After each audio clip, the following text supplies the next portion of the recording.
Hi, I'm Dave Caines. I'm a urologist in the Boston area, and this is a video showing my entire workflow using Heidi as an AI scribe.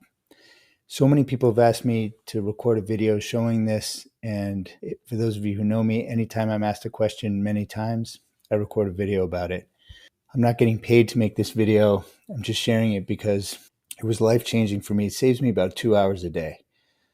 How do I know it saves me 2 hours a day? Because in my clinic day, I used to catch up from 12 to 1 on my morning. And then from 5 to 6, I would catch up on my afternoon. Now at 12:05, I actually have a lunch break, which is crazy. And I leave at 5:05. When my clinic day is done, all my notes are done and locked, and the note quality is excellent. But more than that, what I've noticed is that my cognitive load is a lot lower. So before, even though I was very efficient with using templates, while the patient was talking, I was either looking at the computer every now and then, or at least remembering in this internal monologue, I got to remember to write that down. I got to remember to notate that. And it pulls you away from giving patients your full attention. And now I feel like I'm just having a conversation with somebody and just being a listener. And that feels really good. And what that translates to for me by the end of the day is that I'm less emotionally exhausted. The first question people ask is, how do I actually record? What device do I use? How do I set that up in my exam room or whatever? I'm going to show you that at the end of the video. So let's get started with several patient scenarios. So let's talk about using Heidi for a new patient. And by the way, the whole experience with this is as if you have a very competent chief resident or fellow following you around all day, doing all the documentation. That's sort of what it feels like. So this is what Heidi looks like. And when you start, you click New Session. And there's all sorts of settings where you set your name and your preferred format for dates and your specialty and all these different things. I'm not going to go through that. But you click New Session. You get permission from the patient. I say something like, I'm using an AI note-taking device. It's HIPAA compliant so that I can pay more attention to you instead of typing. Is that okay? And so far, nobody said no. So for a new patient, for any patient, it starts with a context window. And this will start off blank like this. Add any additional context about the patient. So what do I mean when I say context window? When you click New Session, there's a blank context window. And so I paste in for context, and I've removed all PHI here, similar things that I would do if I was pre-charting. And there's a bunch of other settings here that I'm not going to get into today, but essentially I pasted in his MRI result, his prostate biopsy result, some information from his consultation with the radiation oncologist. You don't have to paste it in here. You could talk it out loud, click start, and then resume when you're in the room, or talk it over as you review it with the patient. But anyway, for a new patient, it's similar information that you would want to give Heidi so that it has context for your note. And then you go into the room, you get permission, you click start recording, and you have your visit. And you have your visit in the usual way. If you do a physical exam, you say out loud what you found, which the patients like anyway. I become much better at verbalizing the plan by problem, which also helps the ultimate output. And then when I click stop, it'll have me choose which template I want. And I have a new urology patient template, which I'll show you in a second. And the note comes out nearly perfect. A chief complaint, an HPI today in paragraph format with occasional quotes from the patient. I like that, but if you don't, you could tell your template not to include patient quotes. It's just a beautiful narrative. I prefer to combine all these other sections into one bulleted section. You could do whatever you like. And then the assessment and plan, I have it do a one-sentence summary, and then I have it do problems with ICD-10 codes, my assessment plan and counseling for each one, what my orders are, what my follow-up is, and then this is a cool thing that has really helped me. This short summary at the end of my template, I say, summarize the visit in 2 sentences. It helps me so much when I go back to my note. I just read that and I'm immediately oriented to the patient. Mr. X, a 70-year-old man with high-risk prostate cancer, presented for discussion of treatment options. Surgical and radiation approaches were discussed with emphasis on the need for prompt decision-making given aggressive nature of his disease. Now I have a default level of detail here, which Heidi calls voice, and I like the notes to be detailed. You could change it for an individual note right here. If I click brief, it'll re-render the note in a much more terse fashion. If I put super detailed, that will expand it. So that's a cool feature. What you do with the note now, I typically copy right here and I paste it into the EHR. But you could send it as an email to yourself, export it as a PDF or a doc, etc. You can regenerate the output, etc., etc. So it's very flexible. If you happen to want to look at the transcript, I won't click it, but just in case it contains PHI, but you could look at the transcript if you wanted. Let me show you what goes on in the template, in my new urology patient template. And I'm showing you this so you get the sense of how flexible it is. I would call this an open source format.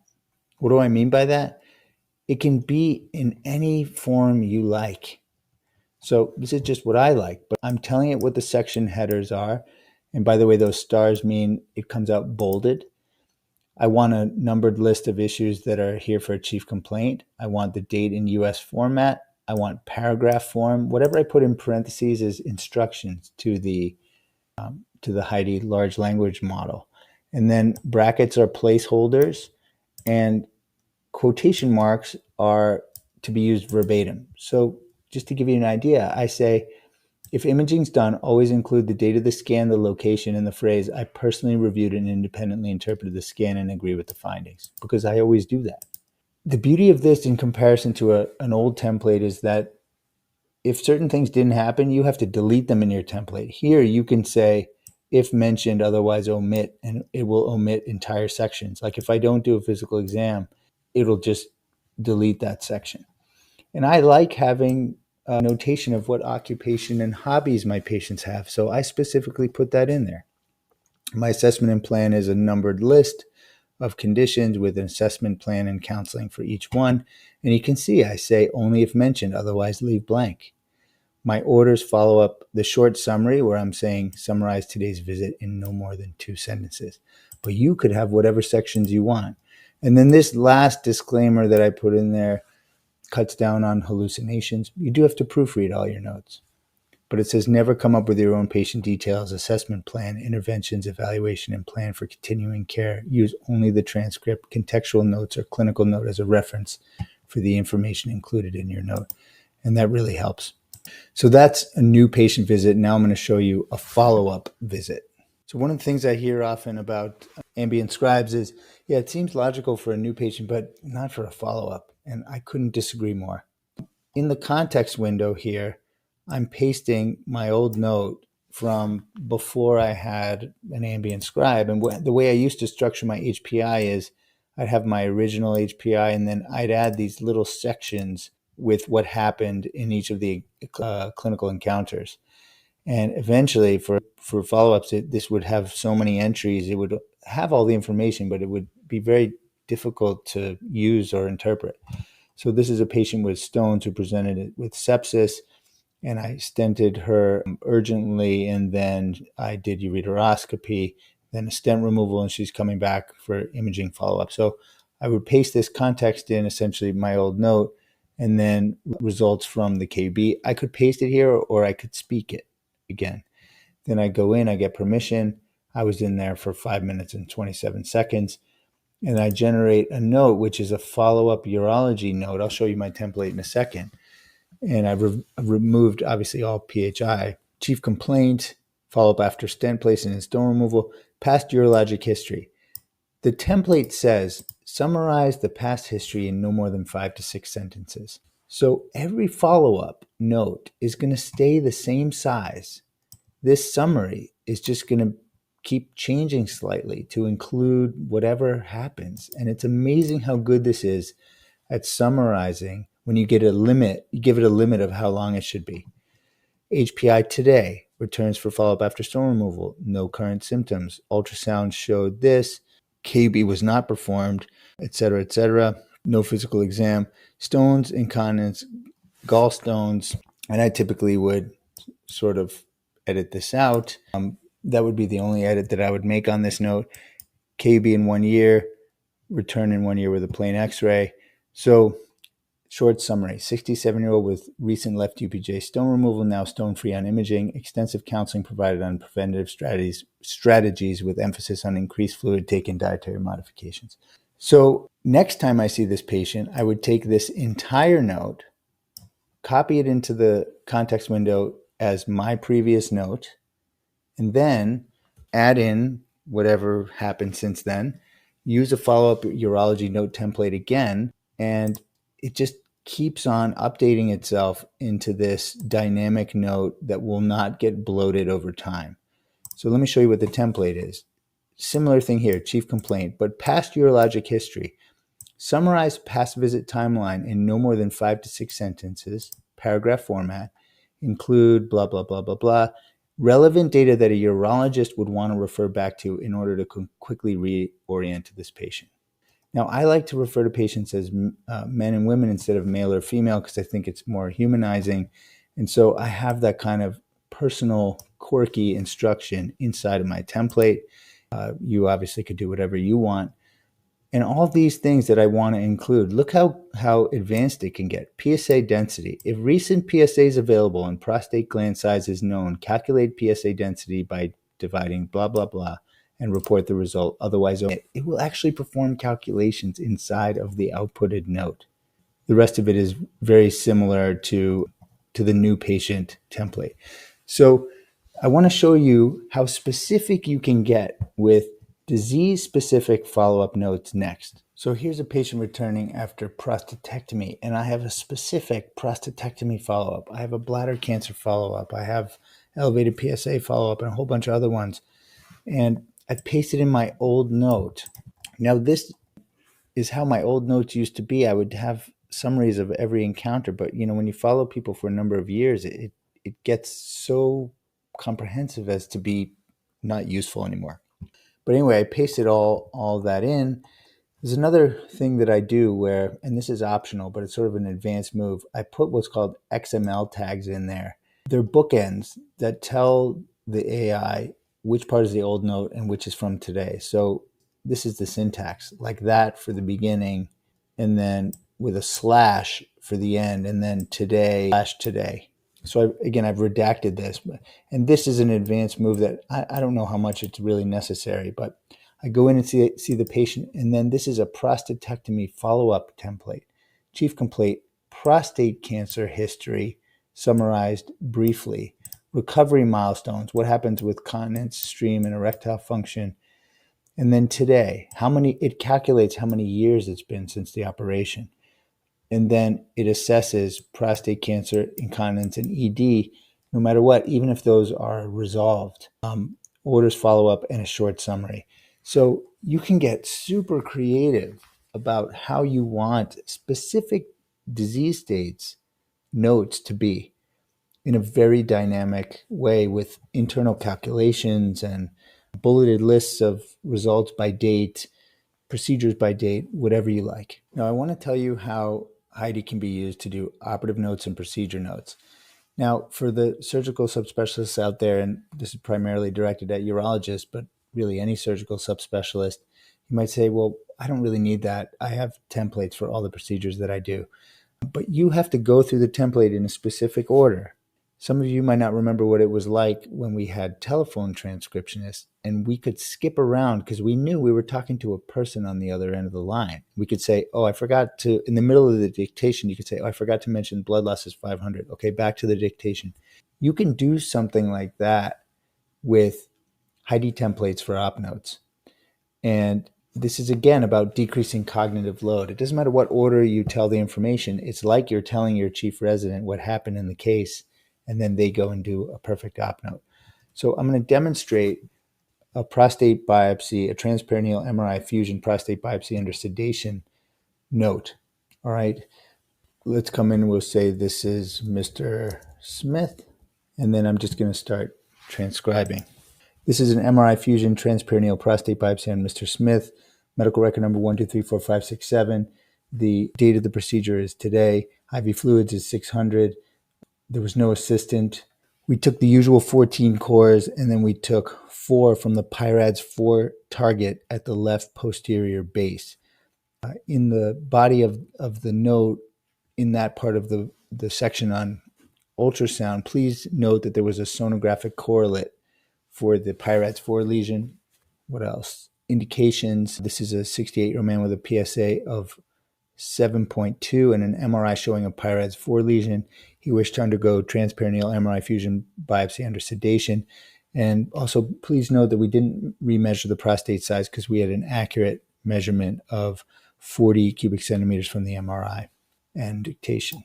Now, I'm searching for my templates, and I have a transperineal MRI fusion biopsy template, so I'm going to select that, and it's interpreting the patient dialogues, and then it's going to spit out the procedure note.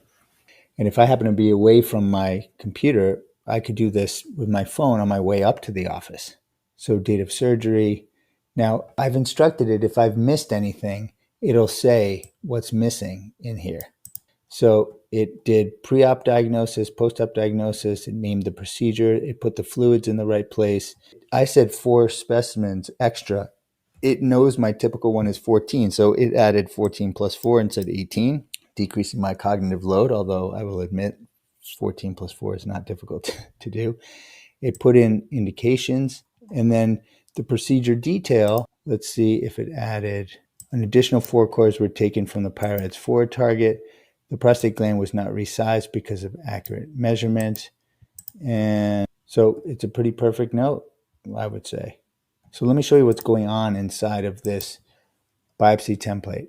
It says all you have to do is fill in the blanks. If a blank's not filled, put in all block letters at the top of the note what information is missing.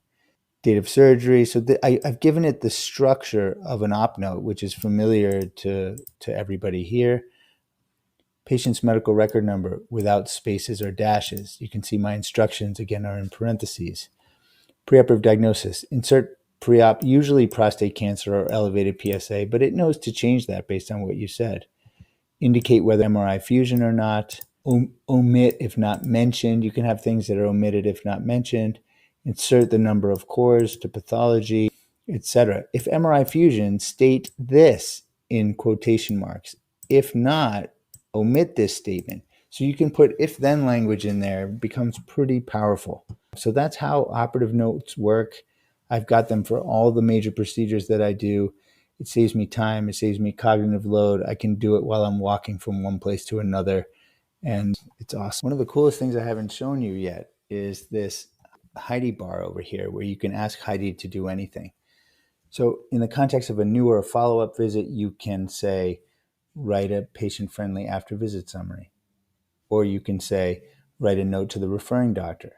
Or write an after-visit summary in conversational Portuguese. Really anything you want. So I'm going to say, write a note to his referring urologist, doctor, or let's say to his primary care doctor, Dr. Rosen, about this procedure. AI is thinking, and then it writes the referring letter. I can put it in a new tab right up here. Dear Dr. Rosenthal, I'm writing to inform you about the procedure performed. And, if you want these in a certain format, you could make a template for a letter to referring doctor about prostate biopsy. I can say, write a patient-friendly after visit summary, AVS, in Spanish. I mean, this has made for some really special moments between me and my patients. Here you go. And you could even say, with aftercare instructions. So when it says ask Heidi to do anything, it really means ask Heidi to do anything. So what else do I use Heidi for? I have it with my phone, and I use it for inpatient rounding. I use it for telephone notes. This is all about saving you time and cognitive load. So for a telephone note, if I'm on the phone, I put it on speakerphone. So let's just role play a telephone note, and I'll show you what that looks like. I will put the patient name, so I have that, Mr. Jones, and let's pretend I'm calling somebody back about their pathology results after. Hey, Mr. Jones, how are you? It's Dr. Keynes. Oh, hi, Dr. Keynes. How are you? Listen, I just got your pathology report, and I wanted to let you know what the biopsy showed from in the surgery. Oh, great. Thanks for calling. Yeah, so the biopsy showed that the cancer was contained. We call that stage 2. The final Gleason score was 7, so it didn't change from your biopsy. We got clean margins. The lymph nodes that I sampled were all clear. There was no cancer, so those were negative. All in all, it was really, really good news. Oh, that's so great. I was really worried about that. I'll make sure to tell my wife, listen, how are you doing otherwise? My pain's gone. My incisions are a little itchy. Yep, that's normal. We hear that a lot. It's nothing to be worried about. Are any of them red or anything like that? No. They don't look red or anything. Can I shower, by the way? Yes, you can shower. Absolutely. It's no problem to shower. Just wait 2 weeks before you submerge in a tub. All right, doc, I'll see you at the follow-up visit. All right, great. We'll see you then. Now I hit stop, and I'm going to search telephone note, and I have a template for a brief telephone note. So it's going to interpret the dialogues, and then it's putting today's date, discuss pathology report from surgery, cancer contained, Gleason 7, clean margins, lymph nodes. Patient expressed relief at the good news. He reports the pain's resolved. Incisions are itchy, reassured that this is normal, no redness, advised showering's permitted, avoid submerging, follow-up visit scheduled. So I'm going to hit copy and paste, and this is much better than anything I would have ever done in the past. If I wanted it to be brief, it would redo that and make it much, much shorter. There we go. So this can be however you like. And if you're very particular about how you like your telephone notes just so, you can make it just so by creating a template. And I should say, you can see all of your templates here. This is my template library. This is all the notes that I've created with each template: follow-up, prostatectomy follow-up, new patient, bladder with a cystoscopy follow-up, prostate cancer on active surveillance, fusion biopsies, prostatectomies, general operative notes, telephone notes. And you can set what your favorites are. You can go to a template community where you can browse templates from other doctors. I mean, it's really very, very robust. And if you create a template, you can either use a broad prompt to AI, like give me a follow-up patient for Peyronie's disease template. You can either also use an existing note of yours that you like and paste it in there, and it will create a template out of it, or start a blank template from scratch using the syntax that I explained to you earlier. So that's about it for telephone notes, op notes, and the straggler type of notes that I use Heidi for. So you waited all the way to the end, and I told you that I would tell you how you actually set this up physically in your exam rooms and in the OR and whatnot. So first of all, understand that you can be logged in to Heidi in several sessions at the same time. There's an app on the phone, a Heidi app. So one popular way is for people to log in the Heidi app and use their phone as a recording device in their pocket with the microphone facing up, and it works great. And then when you hit stop, if you're on the go, you can actually edit in the app.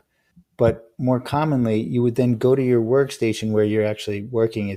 I don't know if it's in the hallway or in your office or adjacent to the clinic. You refresh that Heidi session, and the note will be right there, and you can work with it, edit it, and paste it into your EHR from there.